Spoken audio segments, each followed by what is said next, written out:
एक गांव में किशन नाम का किसान रहता था। उसकी पत्नी का नाम कौशल्या था। उनके 3 पुत्र थे, नील, नितिन और मुकेश।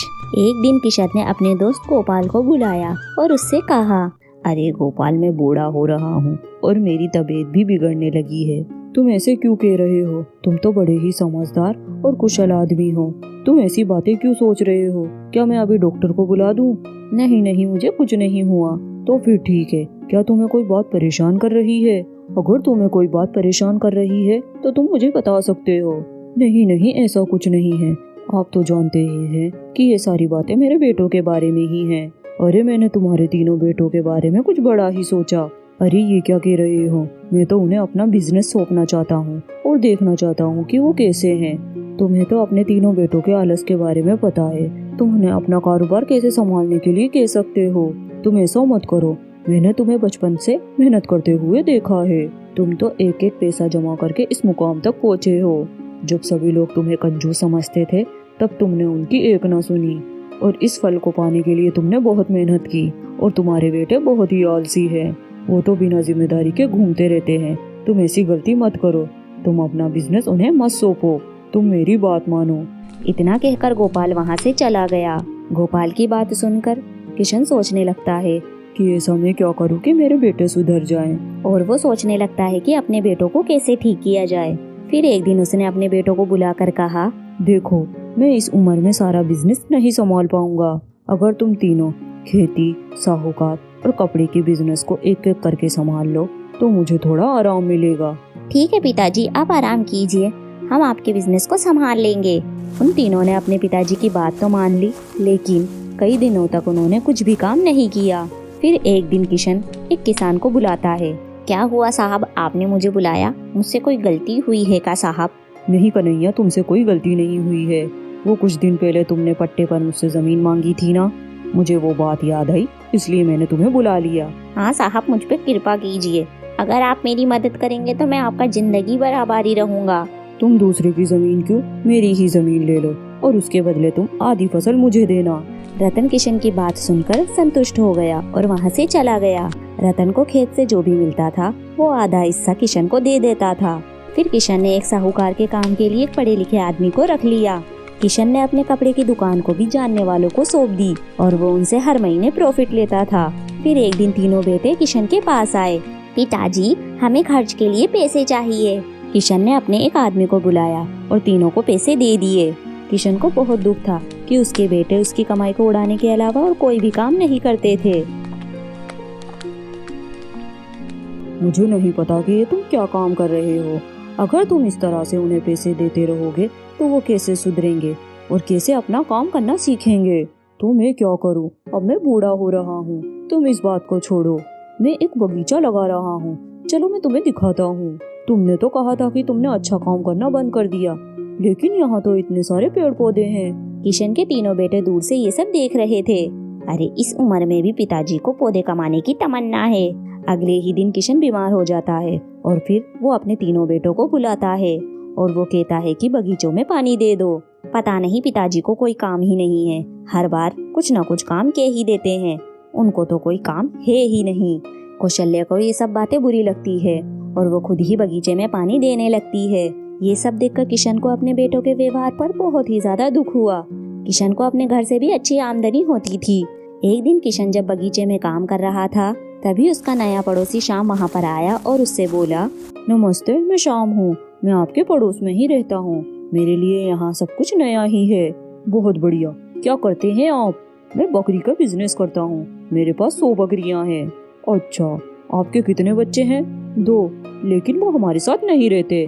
वो बाहर बिजनेस कर रहे हैं, वो दूसरे गांव में हैं। और आपके कितने बच्चे हैं? मेरे 3 बेटे हैं।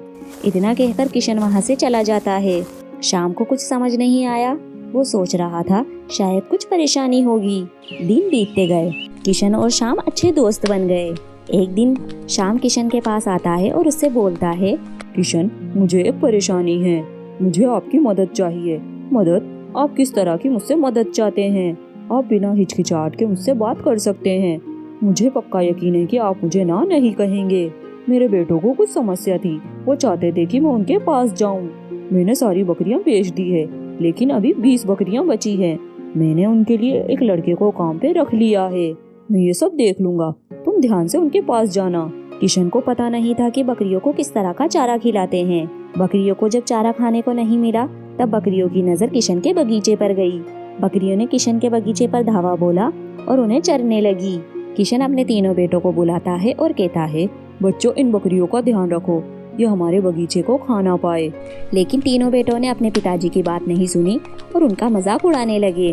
किशन ने बकरियों की देखभाल करने वाले लड़के को बुलाया और बकरियों को रोकने को कहा, लेकिन कोई भी फायदा नहीं हुआ। और किशन ने लड़के से कहा, अच्छा तुम एक काम करो, मेरे बगीचे के चारों तरफ बाण लगा दो। उस लड़के ने बगीचे के चारों तरफ बाण लगा दी। हे भगवान, अब मैं चैन से जी सकता हूँ। लेकिन ये सिलसिला कुछ ही दिन तक चला। लेकिन चालाक बकरियां अपने सींगों से लकड़ियों के बाण को तोड़ने लगी और बगीचे के अंदर आने लगी। कुछ दिन बाद शाम वापस आ गया। शाम के वापस आने के बाद किशन उससे फरियाद करने लगा, अरे शाम, तुम्हारी बकरियां मेरे बगीचे को तहस नहस कर रही है, उन्हें संभालो। जब आप अपने बेटे को नियंत्रित नहीं कर सकते तो मेरा काम करने वाला उन्हें नियंत्रित कैसे कर सकता है। शाम को लगा कि उसकी बात में बहुत सच्चाई है, इसीलिए वो चुपचाप अपने घर में चला गया। उसके बाद भी शाम ने अपनी बकरियों को नहीं रोका। एक दिन किशन के सामने सभी बकरियां आकर बगीचे में चर रही थी, लेकिन किशन ने उन्हें कुछ नहीं कहा और वो चुपचाप वहाँ पर खड़ा रहा। तभी उसके तीनों बेटे वहाँ पर आए और आश्चर्य से बोले, पिताजी, वो हमारे बगीचे को खा रही है और ये बगीचा तो आपकी जीवनदायिनी है और आप चुपचाप खड़े हो। आप निराश नहीं हैं? आपकी तो सारी मेहनत बेकार हो गई। खाने दो, उसके लिए ही मैंने ये बगीचा लगाया था। अगर वो मेरे बगीचे को चरती है, न केवल मेरे पाप नष्ट होंगे बल्कि मुझे कुछ पुण्य भी मिलेगा। तीनों बेटे हैरान रह गए और बोले, पिताजी, हम आपकी बात समझे नहीं। चरने के लिए ये बकरियां इतनी मशक्कत से इतनी ऊंची छलांग लगाकर अंदर आई हैं। इतने दिनों तक जो मुझे आलसी लोगों को खिलाने का जो पाप मिला है, शायद इन बकरियों के मेरा बगीचा चरने से ही मुझे कुछ पुण्य मिल जाए। आज से ही मैं अपना सारा धन और संपत्ति उन लोगों को ही दूंगा जो मेहनत करते हैं।